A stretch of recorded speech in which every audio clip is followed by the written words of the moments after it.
উপর দিয়ে আন্দোলন, ভিতর দিয়ে তলে তলে টাকা খাওয়া বেঈমান হাসিনাকে শাস্তি দিয়েছে। আল্লাহ এই দুধের বাচ্চাদের হাত ধরে আমাদের এই জাতিকে মুক্তি দিয়েছে। সেই বিজয়ে এটা অভিশাপ করে দেওয়ার জন্য, উল্টে দেওয়ার জন্য হাসিনা শেখ, ভারত এবং তার সেবাদার যারা এখানে আছেন তারা সবসময় চেষ্টা করে যাচ্ছেন।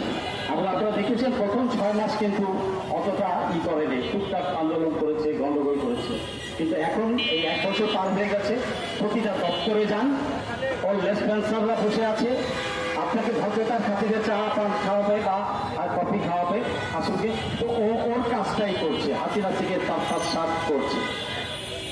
রক্তের বিনিময়ে যে উপদেষ্টারা বসেছেন, হারাম খাবেন না, ভুলে যাবেন না, শহীদের রক্তের বিনিময়ে আপনারা উপদেষ্টা হয়েছেন। খাও খাও, যে জনতা রক্ত দিয়েছে, যে জনতা আপনাদেরকে বসিয়েছে, সেই জনতা আপনাদেরকে আবার ঘাড় ধরে টেনে নামাতে পারবে। বাধ্য করবেন না, ফাইজলামি করবেন না শহীদের রক্তের সাথে। বিচারের জন্য কেন ঘুরতে হয়, বিচারের হত্যার আসামিকে কেন জামিন দেওয়া হয়, কারা এর সাথে জড়িত, এদিকে ল্যাংটা করে ছাড়তে হবে। তৌর সালাউদ্দিনকে দৌড় দিয়েছিল না যাত্রাবাড়িতে আজ থেকে 15-16 বছর আগে, ঠিক ওই রকম এই হারাম খোরদেরকে অস্ত্রহরণ তালা করে রাস্তায় দৌড়াতে দৌড়াতে গাজীপুর চন্দ্র পৌঁছায় দিতে হবে।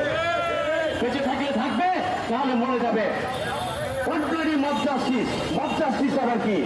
When justice fails, people takes over. That is right, that is legal, that is right. জনগণ কখন পায়